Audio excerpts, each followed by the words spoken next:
That's why I just gave it to you. Okay. All right.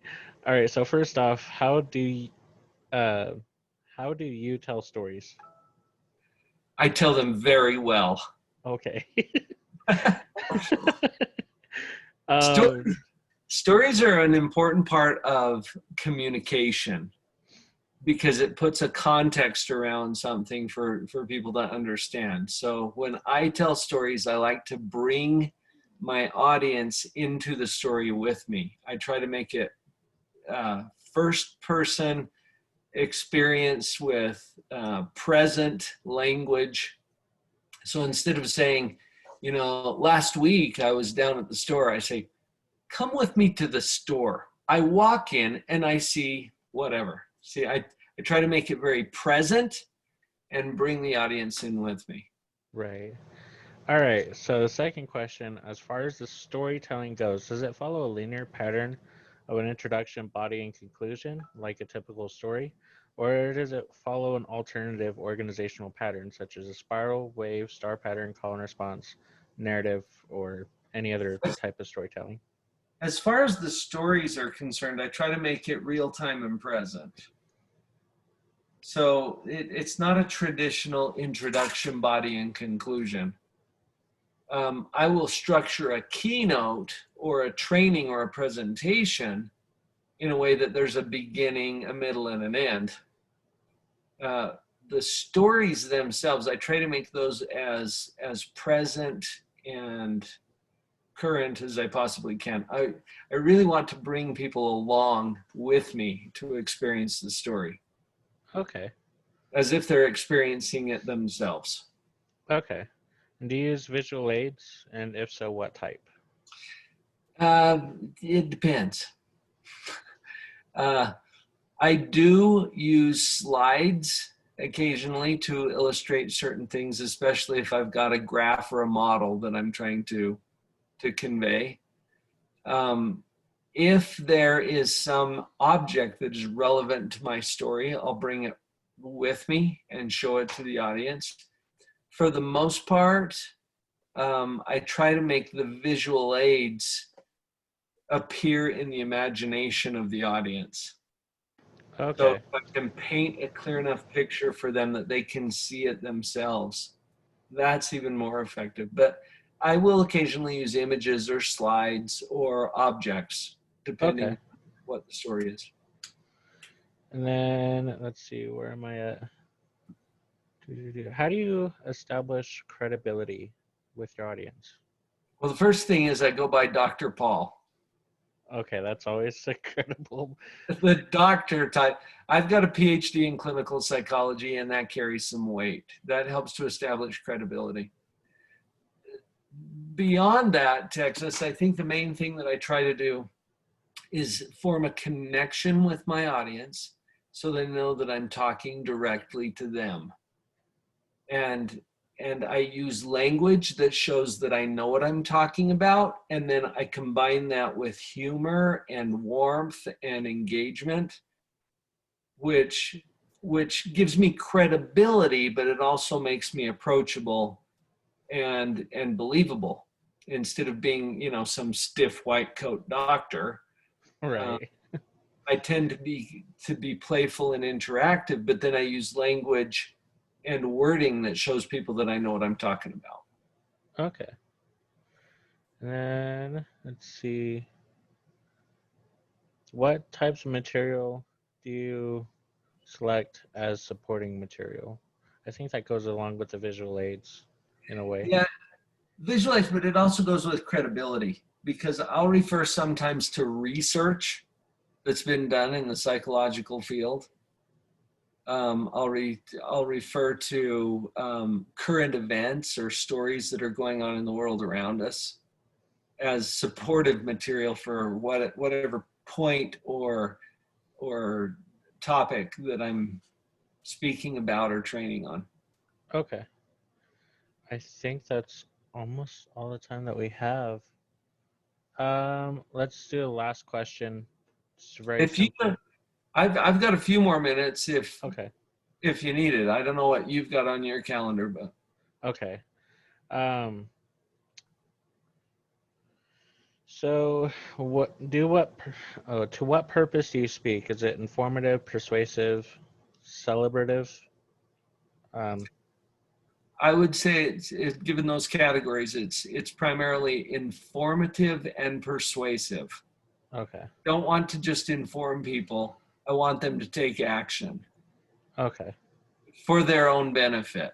right, Not for me, it's to improve their life. And so I want to teach them a principle that will change their life and persuade them to actually take action on that principle. okay. I think that's the best kind of action. All right, and Yeah. what occasion do you speak? Like, give a speech? I am invited to speak by companies, associations, groups who understand the importance of positivity or positive psychology, and I'm an expert in that field, so they invite me to come and speak to their groups.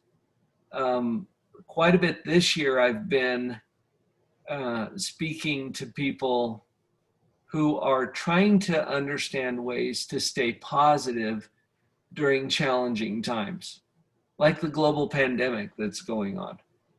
That creates some challenges for people, and so they want to understand better how they can manage that and avoid the stresses and the burnout and the difficulties that they encounter that way. Okay. Then, I also speak a lot on YouTube, and I have a podcast. I'd love to follow the podcast. So I use those platforms also for my Okay. speaking. The podcast is called Live on Purpose Radio. You can find it on iTunes or podcast apps or Spotify or whatever. Okay. And your channel name on YouTube? YouTube is Live on Purpose TV, All right. and they're separate. They're not the same program. I do completely different programming on YouTube, Okay. but we've got personal development content, positive parenting, relationships, positive psychology. And then the podcast is always an interview. I interview authors and speakers and um, influencers. Okay. I basically kind of touched base on question number 8. What kind of culture is representative in your speeches?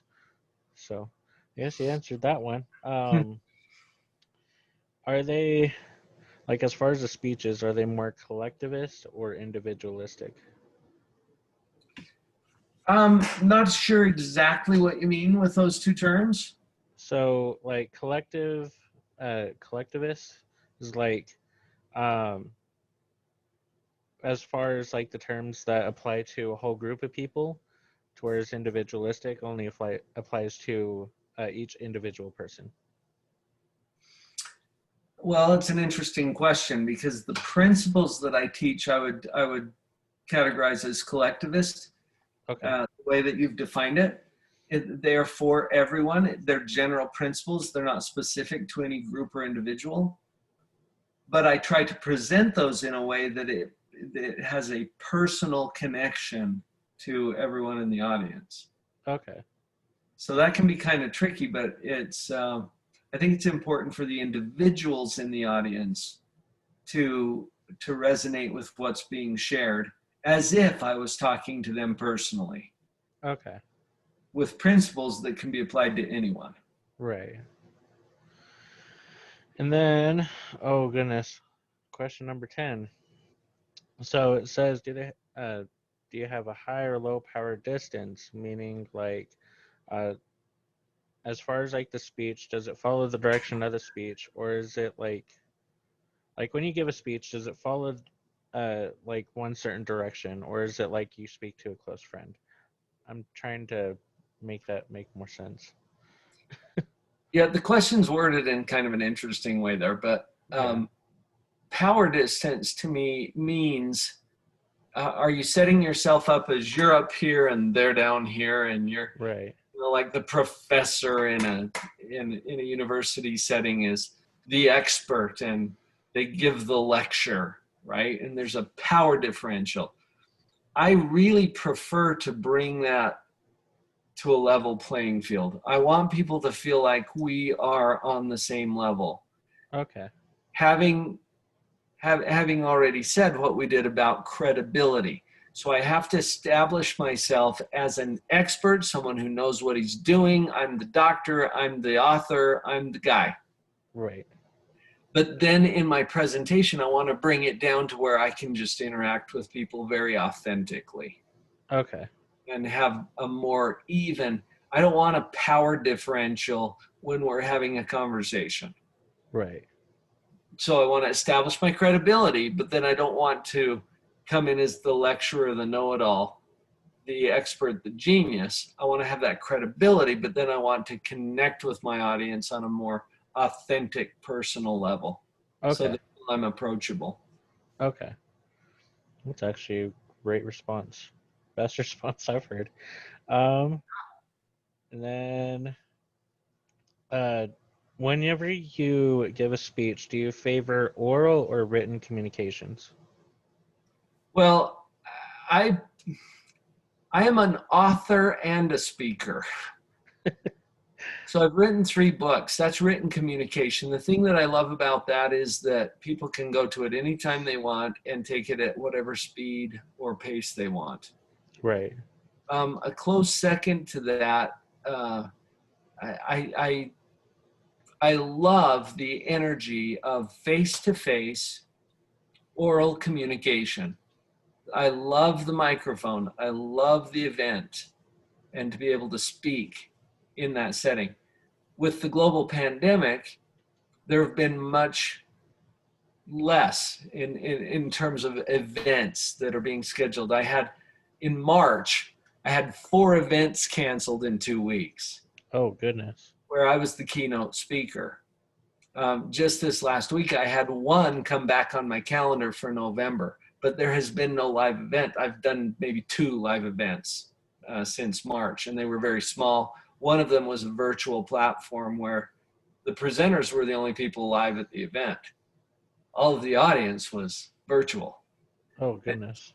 So I've had mixed experiences with that, but with my experience on YouTube and as a podcaster, that's oral communication that's recorded and consumed as if it were a book, as if it were a written communication.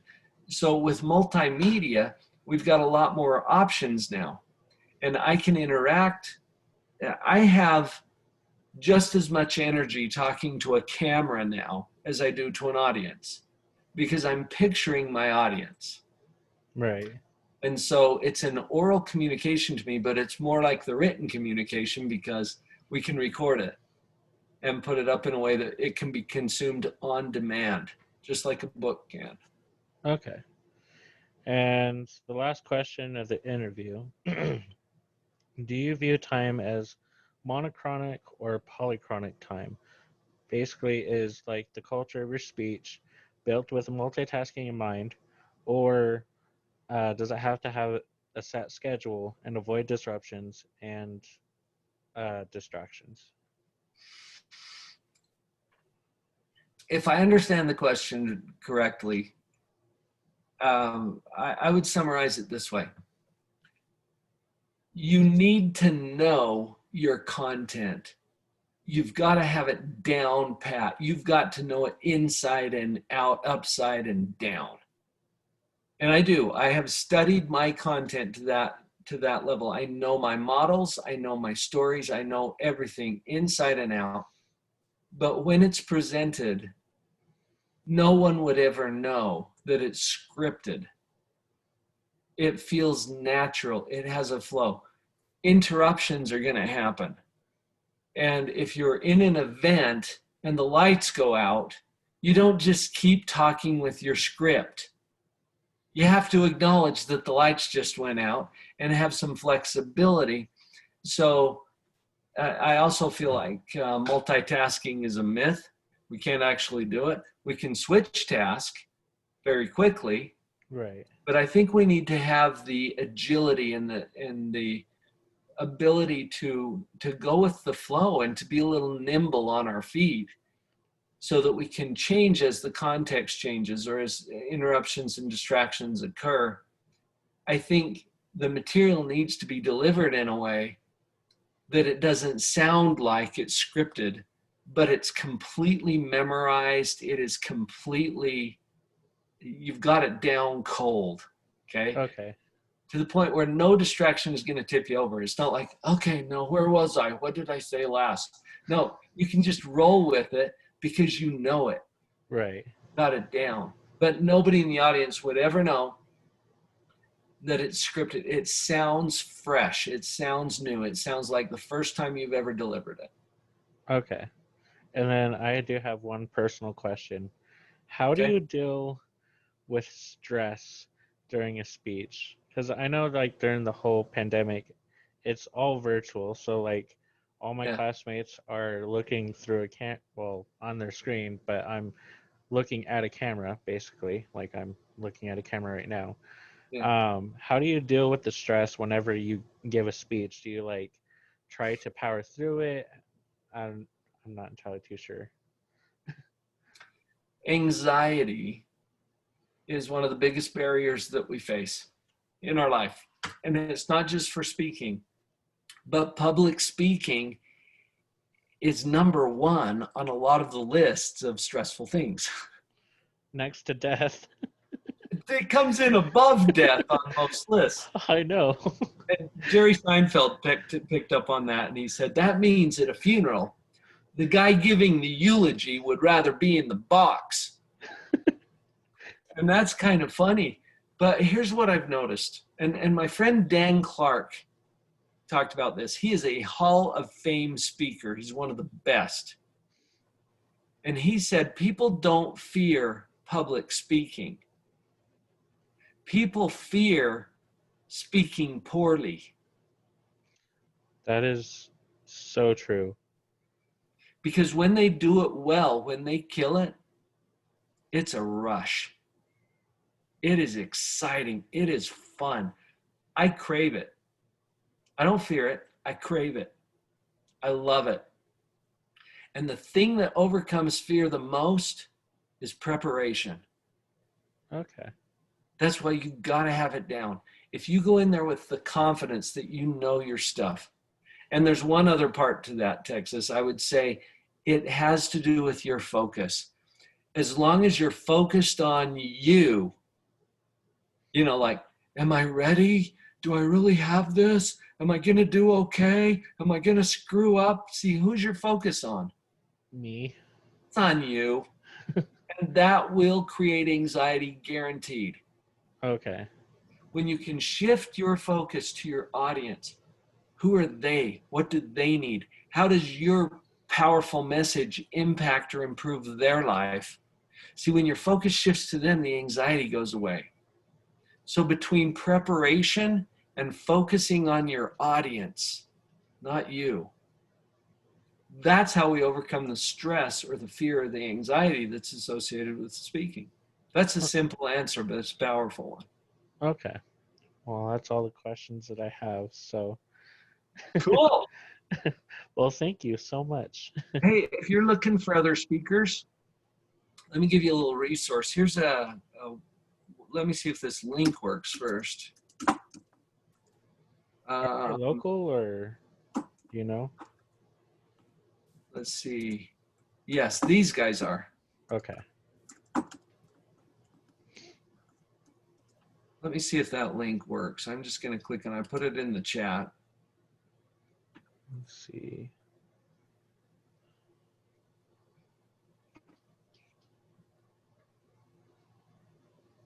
Did that come up for you? Oh, it's still loading. Our internet's kind of slow. I wonder if that's the right. My wife has to work like at UCCU at home, if that makes any sense. Oh, there it goes. okay. This is the National Speakers Association Mountain West chapter.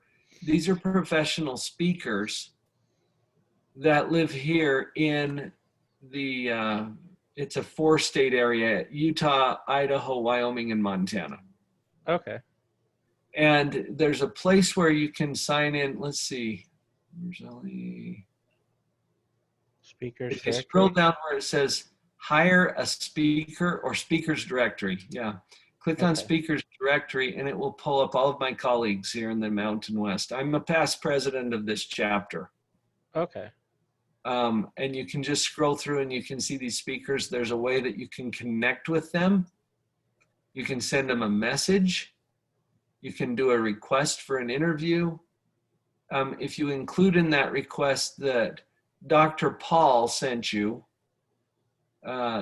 these are all my friends, and I think they'd be happy to respond. Okay. So there's some other speakers for you if you want to talk to somebody. Okay. Sounds good. I'll make sure to Cool. bookmark that. Did you get what you needed today? Yes, and then some. So. Good. Well, I was pleased when Kiri reached out and said, "Hey, can we do this?" And yeah, I'm happy to. I do student interviews all the time. Okay. And, if you go take a look at the podcast and the YouTube channel and stuff, you'll see some of the ways that I interact with my audience. Okay. And then it's similar when I take the stage. When I've got a microphone, I try to interact in about the same way that you'll see there. Okay. Cool. Cool. Well, say hi to your wifey for me. Oh, will do. And then hopefully we'll cross paths again soon. All right. Let me stop the recording.